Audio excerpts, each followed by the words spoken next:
Kantibhai खराड़ीए hospital में जे police कर्मचारीओ ने ईजा थई एमनी पण मुलाकात करी। कांग्रेस परिवार वती थराद अने बनासकांठा जिल्ला कांग्रेस वती आज एक घटना बनी एमां जे पण पोलीसना मित्रों गवाया ए पण कदाच सामान्य परिवारमांथी आवता हशे एमना माटे अमारी संवेदना छे। पण एक वस्तु चोक्कस कहेवा मांगु छुं के पोलीस अने सरकार आवा शब्दों ज्यारे नहोता बन्या त्यारे पण जंगल अने आदिवासी हता। ज्यारे कोई सरकार नहोती, ज्यारे कोई पोलीस नहोती, ज्यारे कोई जंगल खातुं नहोतुं बन्युं त्यारे पण आ धरती पर कोई आदिवासी अने जंगल हता। आजे आ घटनाना मूळमां जवाबदार कोई होय तो गुजरातनी भाजप सरकार छे। यूपीएनी सरकारे, कांग्रेसनी सरकारे आवा जंगल जमीनना प्रश्नों, आवा जंगल जमीनना विवादों टके ज नहीं, कोई विवादों रहे ज नहीं। एना माटे सोनिया गांधीनी सरकारे जंगल जमीननो कायदो आप्यो अने आखा भारतनी अंदर हजारों नहीं लाखोनी संख्यामां आदिवासी समाजनी बहनों, माताओं, वडीलोने जंगल जमीनना कायदा नीचे जमीन खेड़ता कर्या। आपणा दातामां, आपणा अमीरगढ़मां, आ अंबाजीनी अंदर, आ गुजरातनी अंदर जो जंगल जमीनना कायदा हेठळ जेटला पण दावा हजी पेन्डिंग पड्या छे ए तमामे तमाम दावा, ए तमामे तमाम अरजीनो तमे निकाल कर्यो होत तो पोलीस अने आदिवासीनी वच्चे आ धींगाणुं कोई दिवस थयुं ज न होत। अने એટલા માટે અહીંના પોલીસ પ્રશાસન, જંગલ વિભાગ અને ભાજપની સરકારે જે ધડો લેવાનો છે, જે આ ઘટનામાંથી સબક લેવાનો છે, જે શીખવાનું છે એ છે કે દાંતામાં, અમીરગઢમાં, અંબાજીમાં જેટલા પણ જંગલ જમીનના દાવા પેન્ડિંગ હોય એ બધાનો 6 મહિનામાં તમે નિકાલ કરી દો। અને તમે નિકાલ નહીં કરો તો અંબાજીથી ઉમરગામ સુધીનો પટ્ટો અમે ગરમ કરીશું અને અમે ગરમ કરીશું એટલે લાલ ચોળ કરીશું। અને આ ખાલી કહેવા માટે નથી કહેતા। હમણાં બેઠા બેઠા જ રાજુભાઈને અને કાંતિભાઈને કીધું ચાલુ કરો અંબાજીથી ઉમરગામની યાત્રા, અમે બધા કોંગ્રેસના સિપાહીઓ ડંકાની ચોટ ઉપર તમારી સાથે જોડાઈ જઈશું।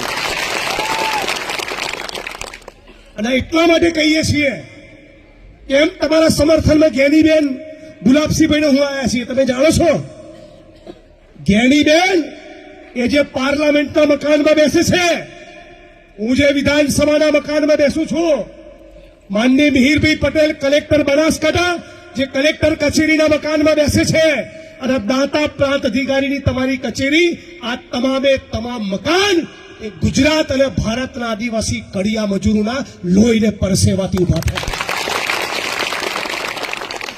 જે પોલીસનો દંડો તમને પડે છે એના પોલીસ સ્ટેશન, એ ડીવાયએસપીની ઓફિસ, એસપીની કચેરી, પોલીસ વડાની કચેરી, મામલતદાર ઓફિસો, कलेक्टर कचेरीओ, सचिवालय, विधानसभानु मकान, गुजरातना खूणे खूणे बनेला रोड, रस्ता, mall, multiplex, shopping centre, tower, मारू पोतानु घर अने जंगल खाताना वडानु घर ए पण तमारा बाप दादाओना लोही अने परसेवाना कारणे उभा छे। आजे जे घटना बनी ए घटनाने 1 सेकंड माटे आपणे साइडमां मूकी दઈએ। અહીં આદિવાસી સમાજના ભાઈઓ છે, પત્રકાર મિત્રો પણ છે, પોલીસના કર્મચારીઓ પણ છે। એમને કહીએ કે તમે કાશ્મીરથી કન્યાકુમારી સુધી અને કચ્છથી લઈને પશ્ચિમ બંગાળ સુધી 10,000 લોકોને જઈને પૂછો, કોઈ પણ રાજ્યમાં, કોઈ પણ પ્રદેશમાં, કોઈ પણ ધરતીમાં જઈને ઉભા રહીને પૂછો કે એક બાજુ આદિવાસી છે અને એક બાજુ જંગલ ખાતું છે, કોણે કોને માર્યો હશે? तो जवाब आवशे 10,000 लोगों के आदिवासी ने मार्यो छे। हिंदुस्तान भारत આ દેશના કોઈ પણ ખૂણે જઈને પૂછો 10,000 લોકોને, 1 લાખ માણસને, એક બાજુ પોલીસ છે અને એક બાજુ આદિવાસી છે, વર્ષોથી માર કોણ ખાય છે? જંગલ ખાતાવાળા માર વર્ષોથી નથી ખાતા, પોલીસ વાળા માર નથી ખાતા, ધારાસભ્યો, સંસદ સભ્યો, મંત્રી, કલેક્ટર, એસપી માર નથી ખાતા. ઝૂંપડું તૂટે તો આદિવાસીનું તૂટે છે, પીઠ તૂટે તો આદિવાસીનું તૂટે છે, કડીઓ મજૂર પડીને મરે 200-500 રૂપિયા માટે, ત્યારે પણ આ બધા સાહેબો કોઈ જોવા માટે નથી જતા. અને એટલા માટે તમારી વચ્ચે આવ્યો છું. અને તમને કહું છું કે ભવિષ્યમાં આવી કોઈ ઘટના બને, તમને પણ કહું છું, અમે પણ કાયદો હાથમાં નહીં લેતા. તમે પણ વિચારજો કે પોલીસ તો કોઈ કોન્સ્ટેબલ, એ પણ કોઈક દલિતનો, કોઈ ઠાકોરનો, કોઈક દેવી પૂજકનો, આદિવાસીનો દીકરો હશે. એ તમારે પણ વિચારવાનું છે, મારે પણ વિચારવાનું છે. અને પોલીસના મિત્રોને પણ કહું છું કે તમને જંગલવાળા કહે એટલે હાથમાં ધોકો લઈને પહોંચી ના જાઓ. જંગલ ખાતાના બાપનું જંગલ નથી.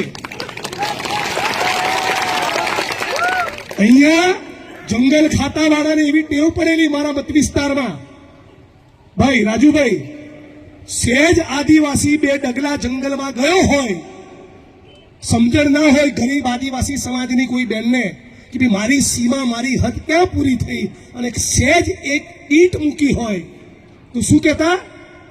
તારી સામે કેસ નહીં કરું, પણ શરત મારા ઘરે 4 મરઘી મૂકી જવાની. વાત સાચી ખોટી?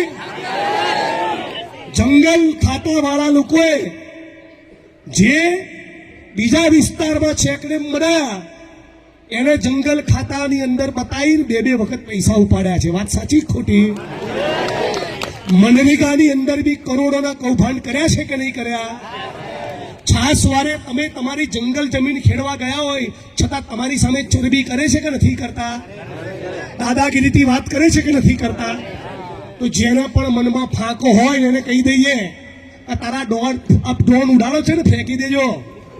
તારા ડ્રોન ફોનનું કંઈ ફરક નહીં પડે અમને. અને તમારા આટલું બધું ડ્રોન ઉડાડવાનો શોખ થતો હોય તો અંબાજીના પવિત્ર ધામની ફરતી 2 કિલોમીટરમાં દારૂના અડ્ડા ચાલે છે, ત્યાં ઉડાડો ને.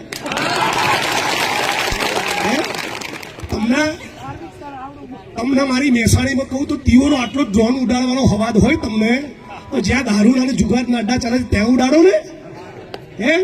તમારા સ્ટાફના કર્મચારીઓ જ્યારે તોડબાજી કરતા હોય છે ત્યાં ઉડાડો ને. અને એક વાત કહું બધા મિત્રોને ગંભીરતાપૂર્વક, જ્યાં સુધી કાંતિભાઈ અહીંથી હટે નહીં, તમારે કોઈએ હટવાનું નથી. પાક્કું? બોલો જય આદિવાસી.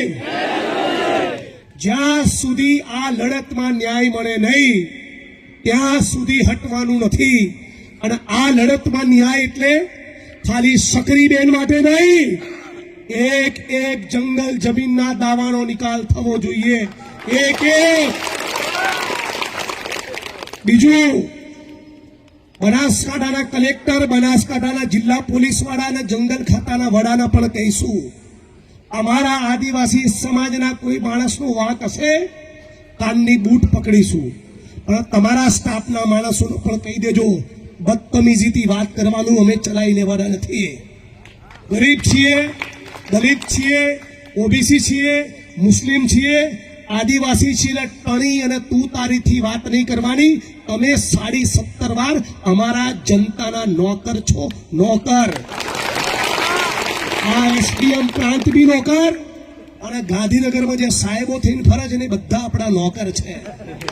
તમે અને હું ટેક્સ ના આપીએ ને, મારો પગાર ક્યાંથી થાય છે? કાંતિબેનો, જ્ઞાનીબેનનો પગાર ક્યાંથી થાય છે? જનતાના ટેક્સમાંથી. ટેક્સ એમાં કપાય. આ ઘડિયાળ પહેરી છે ને હાથમાં, આ પત્રકારો જે મોબાઈલમાં રેકોર્ડિંગ કરે છે એમના હાથમાં જે ઠૂંઠો છે, આ બધું જે ફેક્ટરીઓમાં બને ને એમાંથી ટેક્સ કપાય.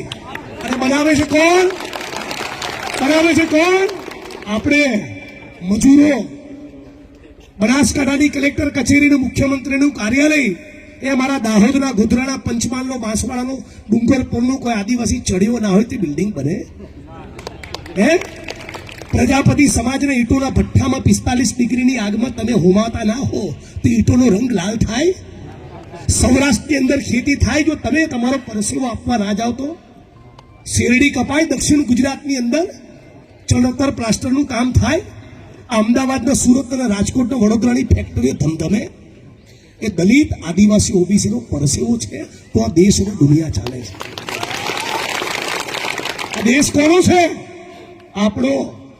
એમ છાતી ખોલીને કહો અને સાંભળો, દબડાવવાની કોશિશ કરે તો આખું ગામ નહીં, આખું દાંતા, અંબાજી, અમીરગઢ એક સાથે બહાર આવવું જોઈએ. એકલા લડશો તો મરશો, એકલા લડવાનું નથી. મને કઈ કહે તમે ટોળામાં બહાર આવો, તમને કઈ કહે હું તમારી સાથે બહાર આવીશ. સાથે મળીને લડીશું તો જ આ તંત્ર ઝૂકશે. મારી પહેલાના વક્તાએ કીધું, તમે જે જમીનમાં ગયા એ જમીન જંગલ ખાતાની કે આદિવાસી સમાજની? એ પ્રશ્ન છે. નોટિસ આપી હતી? તમારા બાપનું ખેતર છે તો ઘૂસી જાવજો. ઘૂસી જાય છે કે નહીં? આપણી જે જમીન, જે દાવા મંજૂર થયા એ જમીનોમાં પણ આવીને ચરબી કરે છે. મને ખબર છે બધી. મને બી બનાસકાંઠામાં ધારાસભ્ય થયા 8 વર્ષ થયા. દાંતા, અમીરગઢના આદિવાસીઓ સાથે શું ચાળા કરે છે બધું જાણું છું. આ બધું બંધ કરાવવાનું છે, બધું જ બંધ કરાવવાનું છે. અને મેં 10 દિવસ પહેલાની મિટિંગમાં કીધું હતું, કંઈ પણ તકલીફ પડે કાંતિભાઈને મને કહેજો, આઈને ઉભા રહીશું. આઈને હાજર છું ને. અને કહું હું ધારાસભ્ય હમણાં થયો, વકીલ બી છું,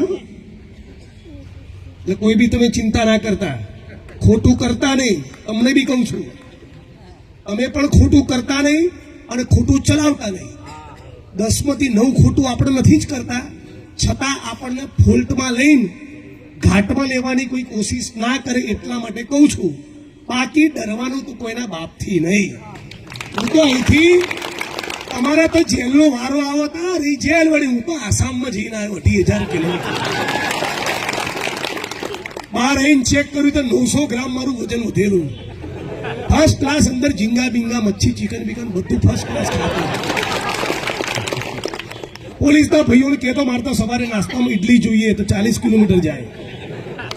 નો ટેન્શન. પણ લડવાનું મુઠ્ઠી તાણીને, જય જોહાર બોલીને અને સાથે મળીને આપણે લડીશું તો ચોક્કસ જીતીશું. પણ બીજું કોઈ ટેન્શન છે નહીં આપણે. એટલે આપણે બધાને કહું કે પોલીસ અને જંગલ વિભાગના જે સામાન્ય નાના કર્મચારીઓ છે એના માટે આપણને પણ સહાનુભૂતિ છે, આપણને પણ લાગણી છે. જે પણ પોલીસ કર્મચારીઓને વાગ્યું છે એ એમની સાથે પણ ખોટું થયું છે. પણ આપણા મનમાં બી કોઈ ખોટો વેરભાવ આપણે પેદા ના કરીએ. આપણા માટે પણ ખોટી દાજ જંગલ વિભાગ અને પોલીસ ના રાખે. આપણે આપણું કામ કરીએ, એ એમનું કામ કરીએ અને સક્રીબેનને ન્યાય મળવો જોઈએ. એક વસ્તુ તો ચોક્કસ કહીશ, સક્રીબેનને ન્યાય મળવો જોઈએ. આપણી સામે જો ગુનો દાખલ થયો હોય અને જિલ્લા પોલીસ તંત્ર, જંગલ વિભાગ, કલેક્ટર તંત્ર એવું કહેતું હોય કે એકે પોલીસ વાળાએ દંડો માર્યો નથી, એવું તો છે નહીં. એકે આદિવાસી સમાજના ભાઈ કે બહેનને વાગ્યું નથી, એવું નથી. મેં તમારી સાથે ધોલ ધપાટ કરી હોય તો મારી સામે ગુનો દાખલ થાય, અને તમે મારી સામે કરી હોય તો તમારી સામે થાય. બે પક્ષની ફરિયાદ લો અને પ્રમાણિક અધિકારીઓની તપાસ ટીમની રચના કરો, જે દૂધનું દૂધ અને પાણીનું પાણી કરે. જે રાજસ્થાનથી આવતી દારૂની લાઈનોમાં કમાતા ના હોય એને તપાસ ટીમમાં લેજો. જે કુટણખાના, જમીનના કાળા કારોબાર, ગેરકાયદેસર ખનન, જુગાર અને દારૂના અડ્ડામાંથી કમાતા ના હોય એવા 2-5 પ્રમાણિક અધિકારીઓ જિલ્લામાં હશે, એની તપાસ ટીમ બનાવો. અને હું આરોપી બનતો હોય તો હું, અને કાંતિભાઈ બનતા હોય તો કાંતિભાઈ. બરાબર વાત છે ને? તમારા પેટમાં પાપ ના હોય, તમારા પેટમાં ચોરી ના હોય તો પ્રમાણિક અધિકારીઓની તપાસ ટીમની રચના કરો, એટલે ખબર પડે કોણે કેટલા કુકડા ખાધા છે. તો સાથીઓ, સક્રીબેનની આ લડાઈમાં કાંતિભાઈ, ગેનીબેન, ગુલાબસિંહભાઈ ને કોંગ્રેસ પરિવાર આજના દિવસ પૂરતું નહીં, આ ભાષણ પૂરતું નહીં, તમે કહેશો ત્યાં સુધી તમારી જોડે લડવાના. અમે સવારે ઉઠીને રાત્રે હોઈ જઈએ ત્યાં સુધી આ જ કામ છે. અને તમે મજબૂત રહેજો, ગાંધીભાઈના સંપૂર્ણ સાથ સહકારને ટેકો આપો, સાથે મળીને લડીએ. અને ઉમરગામથી અંબાજીથી ઉમરગામ ગુજરાતના 15% આદિવાસીઓ એક સાથે બિરસા મુંડાનું નામ લઈ મુઠ્ઠી તાણીને ખડા થઈ જાય, ઊભા થઈ જાય. એક વાર તમે ખૂંખારો કહીને કહો તો ખરા કે ગાંધીનગર તમારું નહીં, અમારું છે, અમારું. એક વાર તો તમે કહો. 15% એટલે કેટલી વસ્તી થઈ? આ 6.5 કરોડમાંથી 1 કરોડ લોકો તમે છો. આ તમે બહાર આવો, ગાંધીનગરની સડક પર નીકળો તો તમારા સિવાય તીર કામઠા સિવાય કઈ દેખાય જ નહીં. આદિવાસી સમાજ સિવાય બીજું કઈ દેખાય નહીં. એટલી આપણી વસ્તી કેટલા? 1 કરોડ. ગુજરાતમાં આપણી સંખ્યા કેટલી? બોલે બધા કેટલી? કેટલી સંખ્યા? તો 1 કરોડ જેવી સંખ્યા હોય એને કોઈના બાપથી ડરવાનું હોય? બિરસા મુંડા ક્રાંતિકારી જેવો નેતા હોય એને કોઈના બાપથી ડરવાનું હોય? કાંતિભાઈ જેવો ભય હોય, મારા જેવો માણસ તમારી જવડે ઉભે ડરવાનું હોય યાર. તો લડીશું ને? તો હું કહીશ લડેંગે, તમે કહેશો જીતેંગે. લડેંગે. આવું ઢીલું ઢસ ના ચાલે. ટુકડો ખાધો નહીં તમે. લડેંગે, લડેંગે, લડેંગે. ઇન્કલાબ, ઇન્કલાબ. જય આદિવાસી, જય जोहार, जय जोहार का नारा है. તમારે કહેવાનું ભારત દેશ हमारा है. શું કહેવાનું? સક્રીબેન માટે કહેવાનું છે. जय जोहार का नारा है, भारत देश हमारा है. जय जोहार का नारा है, भारत देश हमारा है. सक्रीबेन तुम आगे बढ़ो, हम तुम्हारे साथ हैं. सक्रीबेन तुम आगे बढ़ो, हम तुम्हारे साथ हैं. जय भीम, जय भारत, जय संविधान, जय कांग्रेस.